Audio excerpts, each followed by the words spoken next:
Pessoal, vamos falar sobre a situação na Ucrânia, o que aconteceu nas últimas horas aí na linha de frente. Vamos falar sobre os ataques covardes russos que aconteceram mais uma vez hoje a várias cidades ucranianas, inclusive Kiev, principalmente visando subestações elétricas, geradores de energia elétrica, e isso pode gerar problema para a Ucrânia. Até onde isso é um problema real, esse tipo de ataque, né?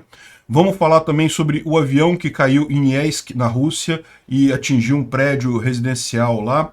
Esse é o nosso vídeo do dia 18 de outubro de 2022, e essas notícias foram sugeridas por Não Sei do Ouro e Tia Bolada e várias outras pessoas. Obrigado aí ao pessoal que sugeriu a notícia.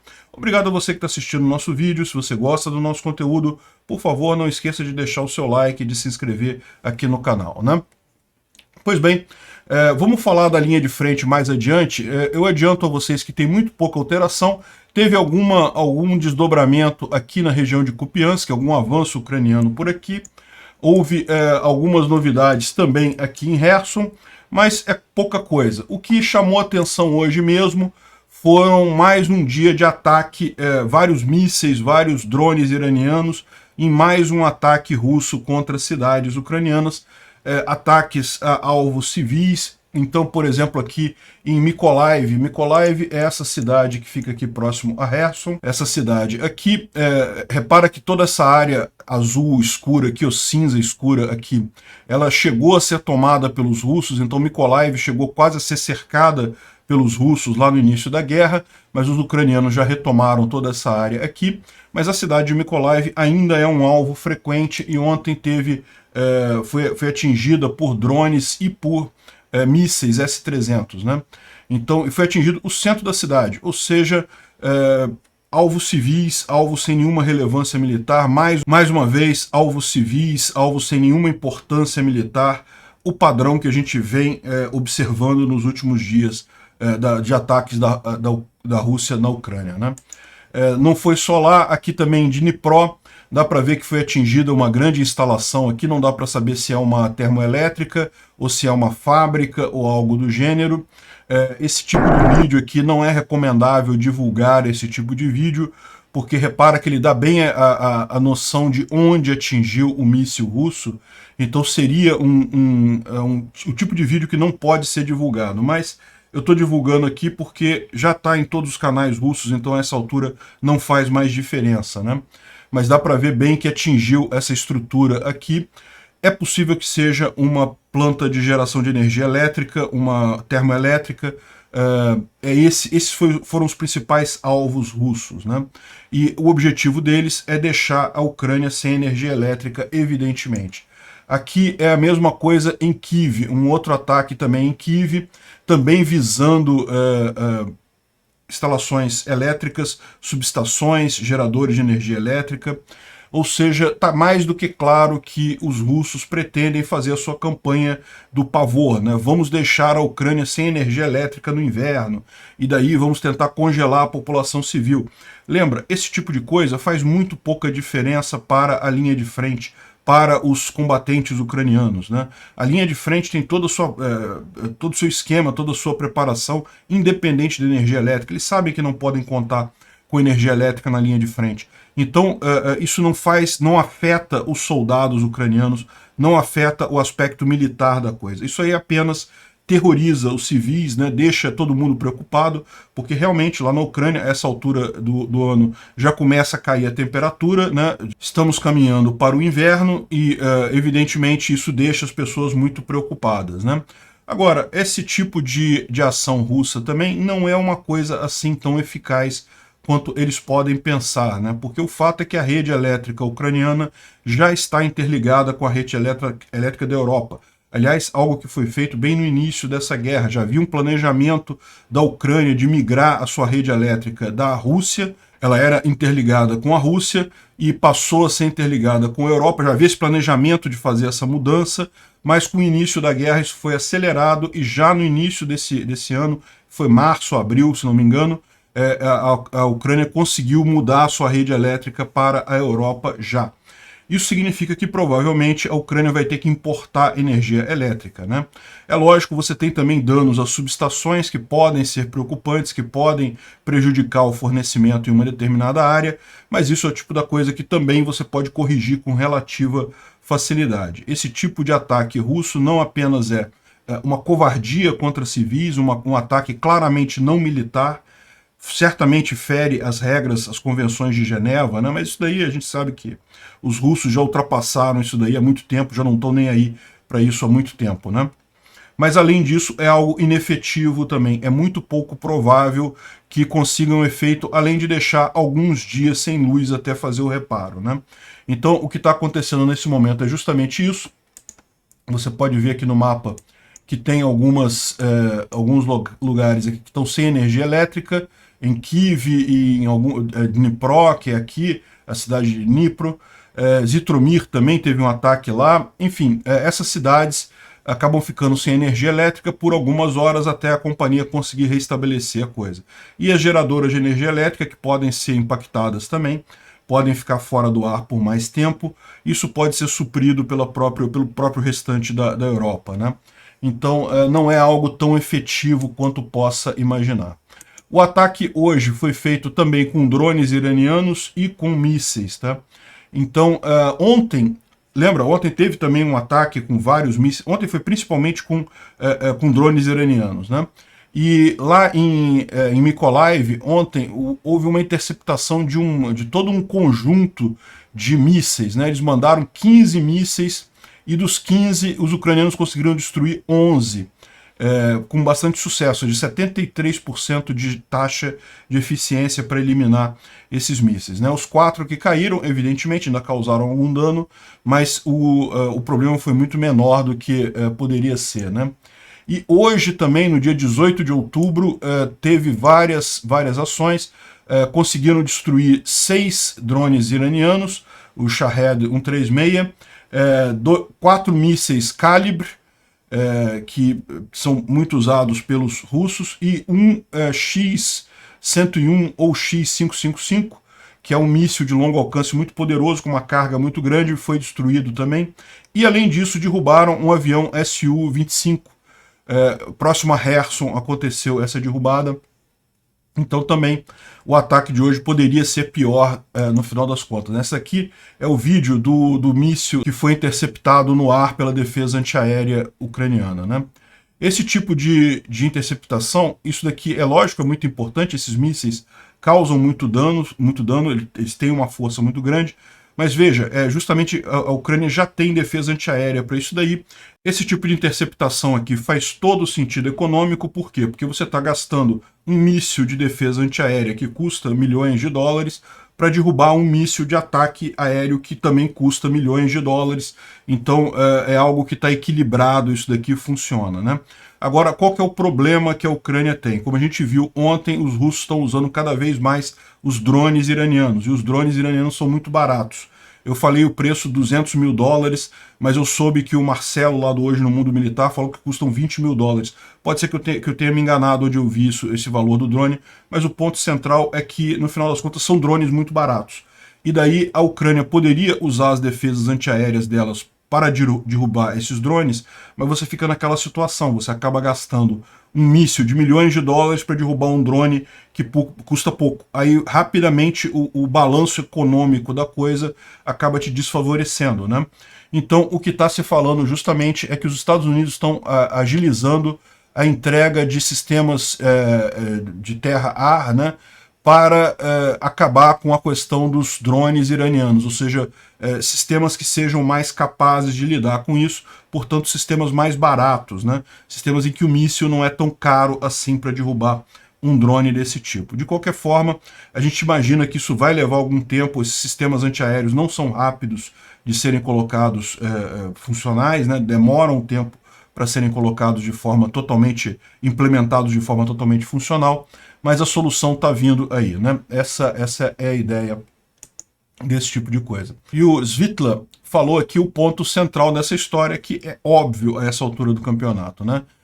Como o Putin não consegue ganhar na frente de batalha, a frente dele está cheio de problemas lá, cheio de preocupações, tendo que recuar e coisa e tal, os mísseis atacam a infraestrutura ucraniana, porque o Putin quer negociar, quer forçar o Zelensky a negociar um cessar-fogo. Isso a gente vem falando já há algum tempo, isso já era interesse do Putin há algum tempo, ele sabia que não conseguia manter as áreas que ele conquistou na Ucrânia. A única esperança dele é fazer de novo o que ele fez lá em 2015, né, quando começou essa guerra, na verdade, em que a Rússia invadiu a Crimeia e invadiu aqui Donbás. E lembra, lá em 2014, os russos aqui em Donbás chegaram a tomar Sloviansk, Kramatorsk, toda essa área que estava em poder dos russos. Os ucranianos foram retomando.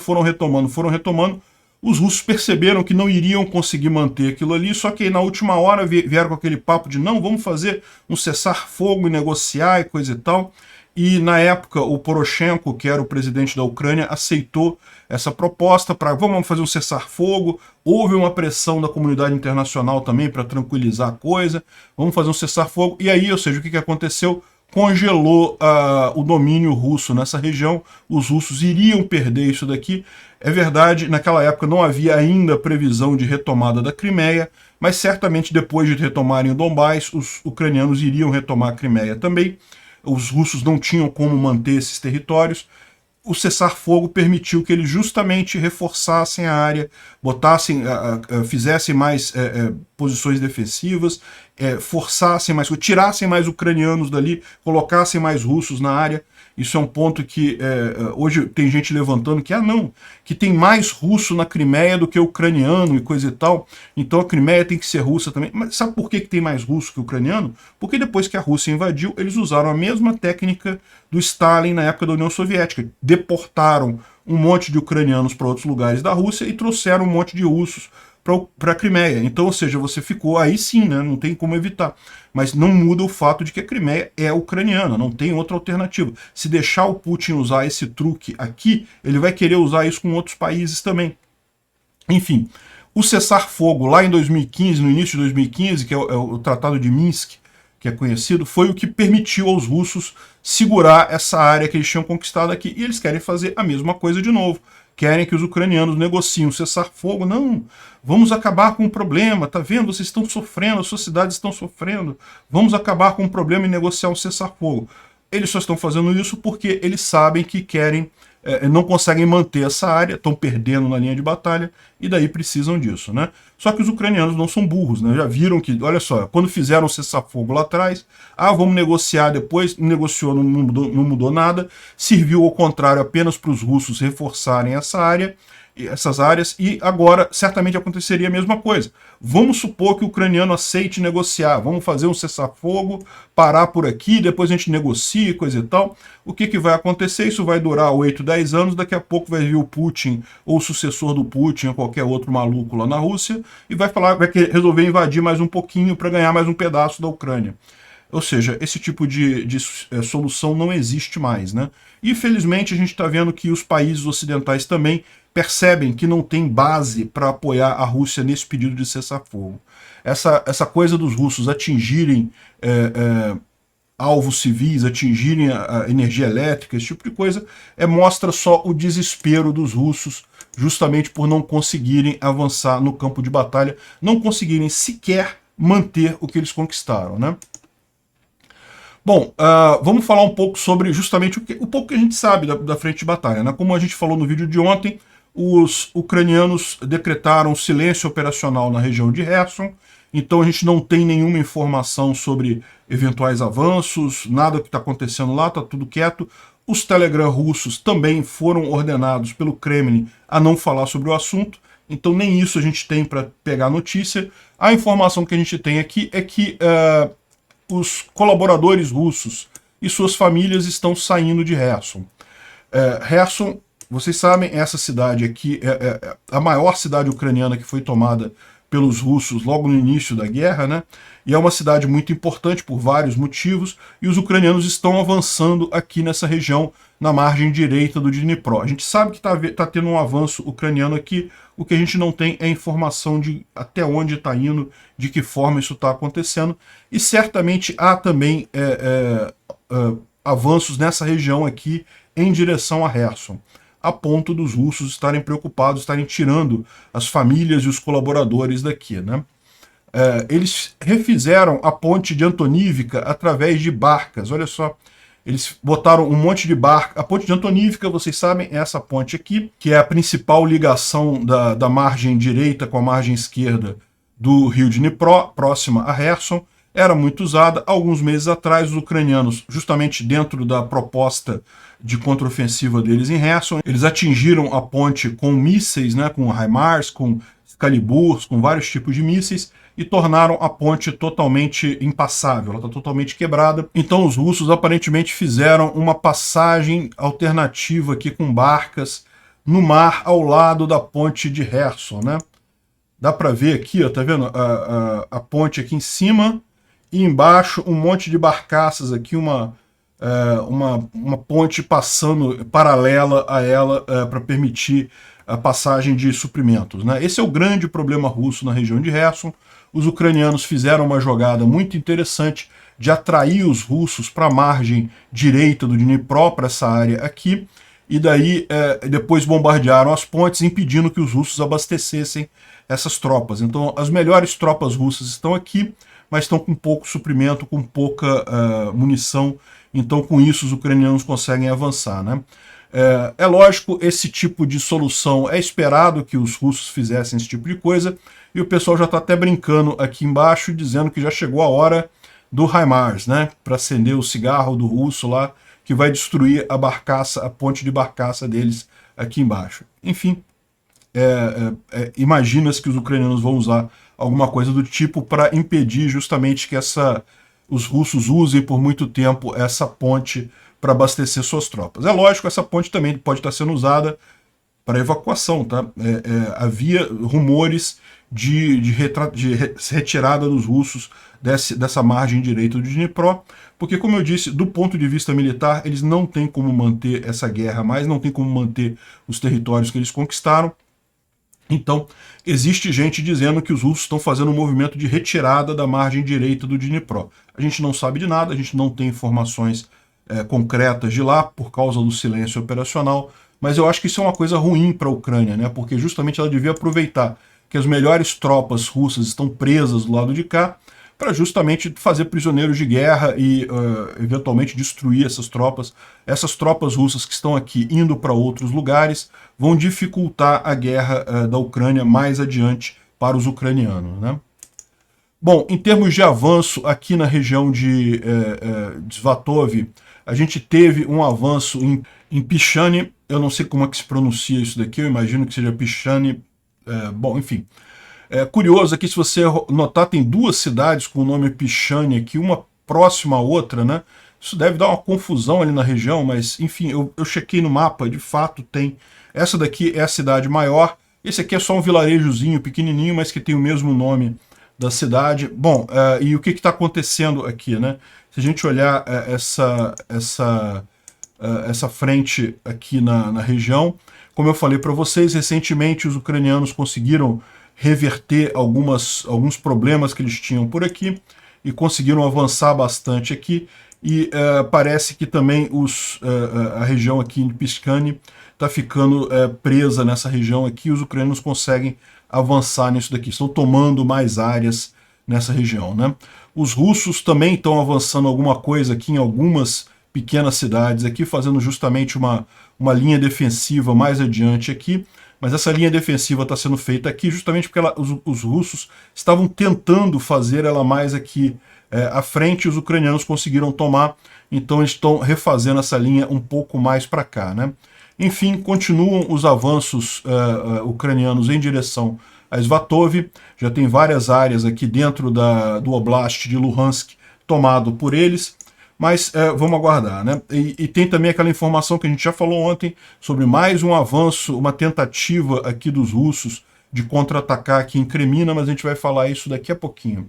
Antes disso, vamos falar sobre um jato Su-34 dos mais modernos da Rússia, acabou se chocando com prédios em Iysk. Iysk é essa cidadezinha aqui, ó. É bem próximo da Ucrânia isso, tá? Tem uma base aérea aqui na cidade e certamente é usada para ataques à Ucrânia, mas parece que nesse caso era um voo de treinamento. Estavam fazendo um voo de treinamento aqui, quando o avião, segundo diz o piloto, o foguete, né, a turbina, pegou fogo e daí ele ejetou e o avião acabou atingindo o prédio. Está aqui até o paraquedas do piloto aqui, mostrando que ele se salvou disso daí. As imagens realmente são bastante... Prédios todos pegaram fogo ali na região, enorme a explosão. Tem mais imagens aqui do caos depois da explosão, né? Enfim, atingiu o centro da cidade. E a grande questão é a seguinte, né? O piloto poderia ter tentado desviar o avião para um lugar menos populoso, poderia ter tentado tirar o avião dali de perto da população, mas aparentemente acabou preferindo se salvar, né, e deixar o avião fazer o trabalho dele, né? No final das contas, eles ainda estão fazendo a investigação, está aqui os destroços do avião. Parece que o trajeto que ele fez foi esse daqui, ó. Levantou da pista de pouso logo aqui do lado e imediatamente se chocou aqui com os prédios, né? Dá para ver que essa região aqui é uma região menos habitada, logo ao lado, e logo em seguida vem o mar, ou seja, o piloto poderia sim ter tentado evitar esses prédios mais altos, né? Realmente acabou preferindo se salvar do que salvar as pessoas. O total de mortos subiu para 13 pessoas, né? Haviam falado originalmente que seriam 4 mortos, mas subiu para 13 pessoas já mortas na região ali. E acho até pouca coisa, né? Para um prédio desse tamanho aqui, é capaz de eles ainda atualizarem esse número para mais pessoas à medida que seguir a informação, né? Tem aqui a visão justamente no momento do choque, olha só. Aqui, o avião no ar. Ele está no ar aqui, parece que ele tem problemas, aí o piloto ejeta e o avião atinge aqui os prédios nessa região aqui. Dá para ver direitinho o momento do acidente, né? Num primeiro momento houve gente discutindo que seria talvez os ucranianos atingindo o avião e coisa e tal, mas não, parece que até o Ministério da Defesa russo, aqui ó, ele já confirmou que hoje, enquanto subia para um voo de treino do campo militar, uma aeronave Su-34 bateu, né, caiu. De acordo com o reporte do piloto que ejetou, a causa foi a ignição de uma dos motores durante o levantamento, durante a decolagem, né? Ou seja, está confirmado que foi mesmo um acidente. O que fica a questão é realmente se o piloto não poderia ter feito alguma coisa para evitar as vítimas civis, né? Bom, vamos falar sobre o sumário que o Arestovich fez ontem sobre a situação na Ucrânia. Ele sempre traz algumas notícias interessantes, embora hoje não tenha assim, muita coisa, tem mais confirmação de coisa. Olha só. Crimina, a Rússia tentou 2 contra-ataques e não teve sucesso. A gente falou isso aqui. A gente falou em cada um dos contra-ataques. Eu falei, olha, ontem os russos tentaram avançar em Crimina. Crimina é essa região aqui, ó.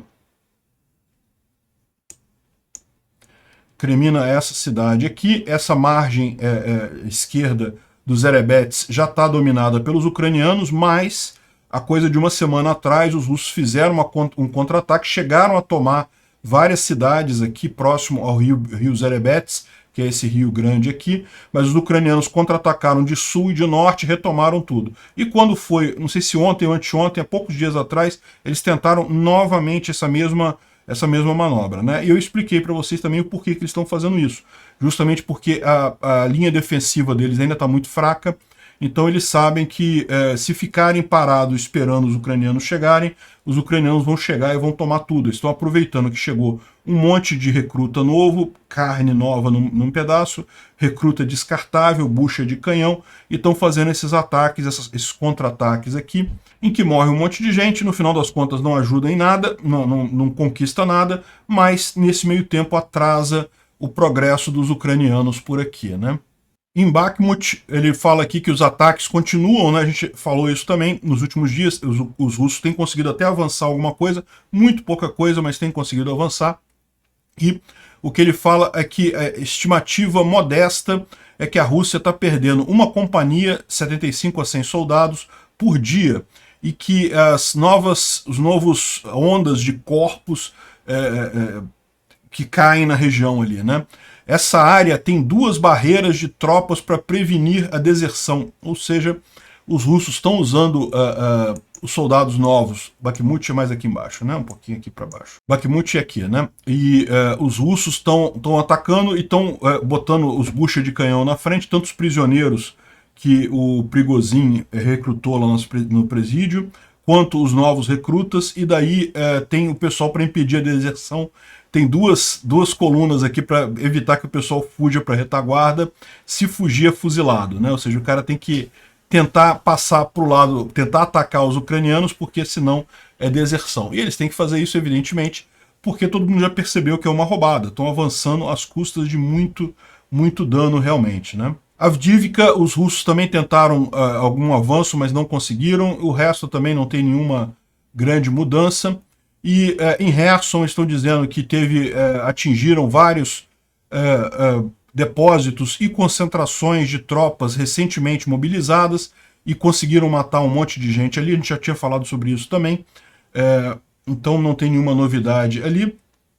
E uma coisa que ele fala aqui, que a gente não tinha essa informação, é que existe uma grande quantidade de novos mobilizados em todos os lugares. Segundo o Putin, 30 mil. Essas ondas de ataque são relacionadas com os mobilizados, ou seja, eles não estão sendo usados para a defesa. Lembra que alguns dias atrás a gente falou que teria uma ordem do exército russo para não usar os mobilizados em ataques, porque os caras acabaram de chegar, não tiveram treinamento nenhum e coisa e tal, para manter na defesa, mas parece que a moral russa é tão complicada, ali está tão ruim ali, que eles acabaram mandando os mobilizados para frente de batalha, para batalhas, mesmo para tentar contra-ataques, e como resultado, muitos acabam morrendo, né? Ele lembra que em mais 2 semanas deve começar a estação da chuva, o que vai complicar todas as coisas ali do teatro de guerra lá na Ucrânia, né? E aí o resto que ele fala aqui sobre a questão dos drones, e enfim, a gente já mencionou toda essa história dos ataques lá, e é aquilo que a gente falou mesmo, é o desespero russo falando mais alto, né? Esse ataque a áreas civis mostra apenas isso. Os russos sabem que esses ataques a áreas civis não ajudam em nada militarmente a Rússia, mas é o que eles têm para tentar fazer um acordo de paz, tentar fazer um cessar-fogo.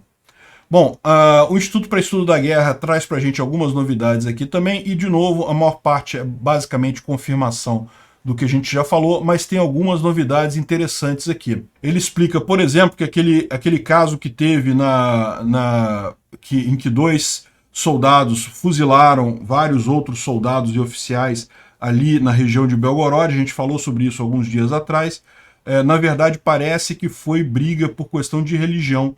Os comandantes estavam insultando os muçulmanos, os 2 soldados tadjiques eram muçulmanos, eles apontaram metralhadora para os oficiais e para o resto das tropas, pediram para os outros soldados muçulmanos saírem da frente e daí metralharam todo mundo. Então isso mostra o problema que a Rússia tem com esse uso de minorias como inscritos, né? A Rússia ela tem chamado muito mais gente de regiões fora de Moscou, né, fora do grande centro ali, de minorias étnicas e coisa e tal, porque para Moscou isso é até melhor. Se morrer mais gente dessa minoria, é até melhor para a dominação russa nessa região, né? Ele reforça aqui também aquilo que a gente falou ontem das críticas do Prigozhin ao exército russo, ou seja, o Prigozhin, que é o dono do grupo Wagner. Aliás, só fazendo um parênteses aqui, é muito curioso, né? O Prigozhin não assumia que ele era dono do Wagner até pouco tempo atrás. Ele chegava a processar as pessoas que falavam que ele era o dono do grupo Wagner. Agora ele bate no peito e fala que é o dono do grupo Wagner e que é muito melhor que o exército russo, que o exército russo está todo errado, e ele que está com o grupo Wagner, que está conseguindo alguma coisa, não sei o que lá. Pois é. Enfim, essa briga pode acabar atingindo diretamente o Kremlin. Como a gente falou, realmente você começa a ter uma disputa de poder. Quem é que está mandando nas tropas de fato? O exército russo, os generais russos, ou o Prigozhin e o grupo mercenário dele, né? Isso pode acabar gerando muitos problemas, o que para a Ucrânia é excelente. Bom, mais uma triste realidade dessa guerra: onde quer que tenha uma grande cidade liberada pelos ucranianos, logo em seguida se descobrem cemitérios de pessoas torturadas e mortas pelos russos, né? Foi assim em Bucha, lá perto de Kiev, foi assim em Izium, né? E agora também em Lima, a mesma coisa. Encontraram um cemitério clandestino com 137 corpos com marcas de tortura e coisa e tal. Mais um absurdo dessa invasão, né? Bom, mas temos boas notícias também. Ontem aconteceu a primeira troca de prisioneiros de guerra, na verdade, troca de prisioneiras de guerra, exclusivamente com mulheres dos dois lados, e foram liberadas nessa troca 108 mulheres prisioneiras que estavam na mão dos russos, foram liberadas para a Ucrânia. Então tem aqui a foto de algumas delas. Que coisa boa, positivo isso. Bom saber que esse pessoal está voltando para casa, né? A gente falou ontem sobre a investigação da Suécia, que disse ter evidências claras de que a sabotagem no Nord Stream foi causada pelos russos, né? E hoje, mas não falaram que evidências seriam essas, né? Hoje eles liberaram algumas imagens que eles fizeram com drones submarinos, né? Com ROVs, né? Aqueles drones submarinos. Mas também não dá indicação exatamente aqui, dá para ver que claramente foi uma sabotagem, ou seja, não tem como isso daqui ser um acidente, dá para ver que o Nord Stream está totalmente cortado, né? E isso também, como eu expliquei para vocês, isso daqui quer dizer que agora isso virou uma grande sucata, não tem como recuperar ele nessa situação. Agora, ainda não dá para ver, pelo menos por essas fotos aqui, que teria sido coisa dos russos. O tipo de evidência que você precisa para isso é outra coisa, né? Enfim, a gente continua aguardando essa história aí, desenrolada essa história, afinal, quem foi o culpado? A gente sabe que foi a Rússia, mas evidentemente a gente precisa ter evidências mais claras para poder seguir isso daí no campo diplomático, né? Bom, tem um vídeo aqui que foi trazido pelo Gato Especial de Herson, em que ele fala sobre um soldado russo reclamando que recebeu colete à prova de bala típico de Airsoft.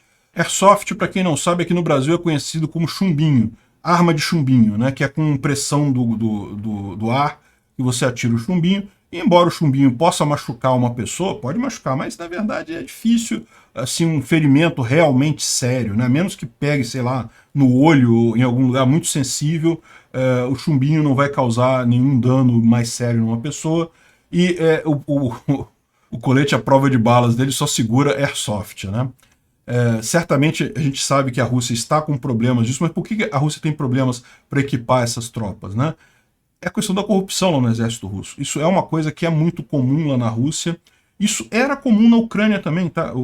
Realmente, na soviética, as forças armadas soviéticas sempre tiveram muita corrupção. É o que acontece quando você tem um Estado grande, naturalmente a corrupção floresce, né? E a Ucrânia, com o susto que ela tomou em 2014, com a invasão da Crimeia e de Donbás, ela acabou entrando num caminho de modernização do exército dela.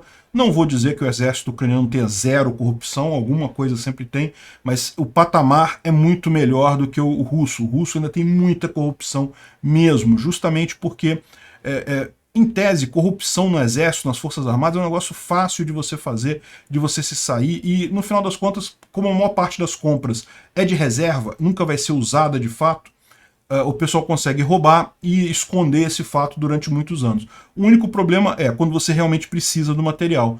Então aquele cara que negociou comprar colete à prova de bala e, né, comprou um colete pelo preço do colete à prova de bala real e recebeu o colete à prova de bala Airsoft, que é muito mais barato, e a diferença do dinheiro irrigou o bolso de um monte de gente, esse pessoal, num tempo de paz, não faria diferença, porque não é usado mesmo, seria só para reserva, mas agora na guerra acaba fazendo bastante diferença para os soldados que estão sendo mandados para a linha de frente, né?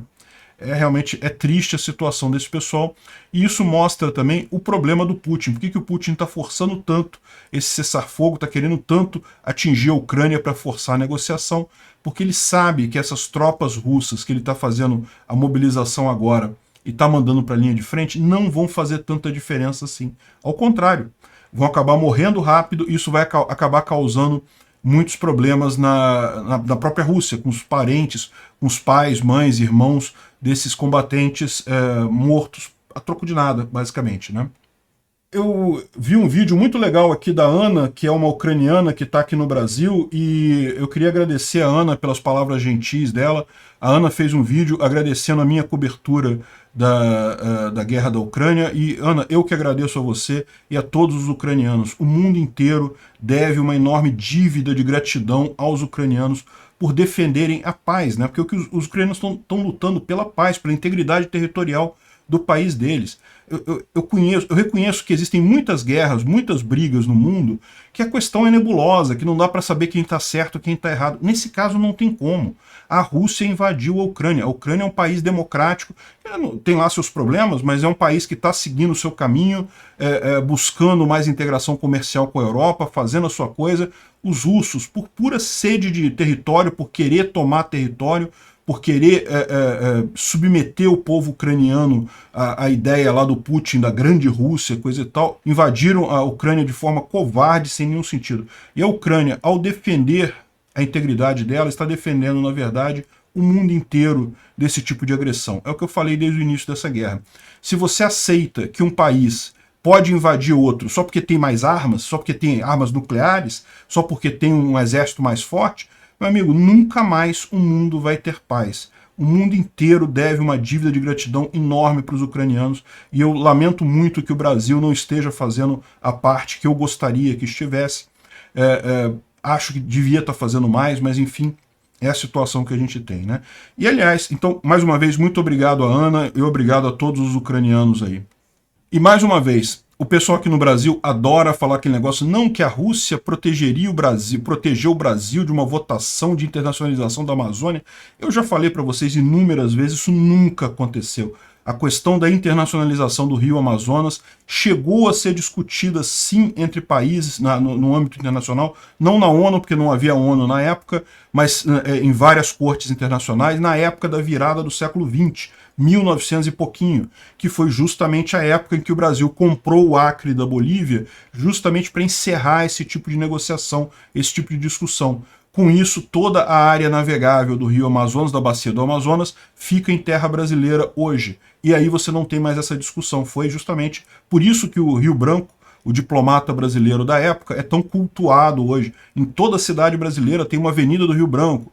Por quê? Porque havia na época realmente ameaça da internacionalização do Rio Amazonas, e ele conseguiu costurar a compra do Acre e resolver esse problema, encerrar esse assunto. Nunca mais houve nenhuma discussão séria nesse tipo de coisa. Ah, tem um maluco lá na Europa que fala que tem que invadir a Amazônia. Tem, mas maluco tem em tudo quanto é lugar, gente. Não existe nada sério nesse sentido. Não há ninguém que seriamente considere esse tipo de coisa. E mais do que isso, essa votação na ONU supostamente nunca aconteceu. Não teve nada disso. Não teve, a Rússia nunca se defendeu o Brasil, coisa alguma. Ao contrário. Olha o que fala esse mané aqui, que é o Kirill Stremousov. Ele é o líder da República de Kherson, que é o que os russos fizeram ali na região de Kherson, que dizem que é uma república independente, coisa e tal. Lógico que não é, mas ele é o pela-saco lá dos russos que está naquela região. E ele fez um poema aqui que é bastante cringe, na verdade. Вижу горы и долины, вижу реки и поля. Это русское приволье, это родина моя. Onde a Rússia se expande, vira a terra da Rússia, né? Ele fala Вижу Прагу и Варшаву. Praga, né, na República Tcheca, Varsóvia, na Polônia, Budapeste, Bucareste. Будапешт и Бухарест, это русская держава. Сколько здесь É tudo da nação russa. любимых мест.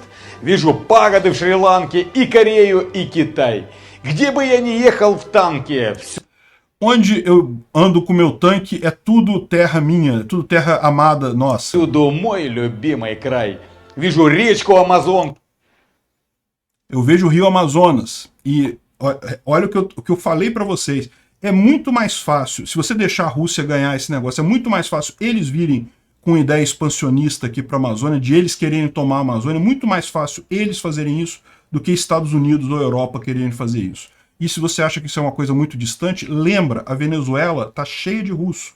A Venezuela é aliada dos russos e está cheia de tropa russa ali. Não é tão distante assim, não. O Putin, a Rússia, não é amigo do Brasil, não é amigo de país nenhum do mundo. Eles só querem aumentar, só querem a expansão territorial da Rússia. Isso é um risco enorme. Felizmente, os ucranianos estão defendendo o mundo dessa praga. Obrigado por assistir o vídeo até o final. Além de curtir, compartilhar e se inscrever no canal, considere se tornar patrocinador com valores a partir de R$ 1,99. Clique no botão Seja Membro abaixo para saber as condições e vantagens de patrocinar o canal. Mais informações sobre o nosso projeto, visite nossos sites indicados na tela.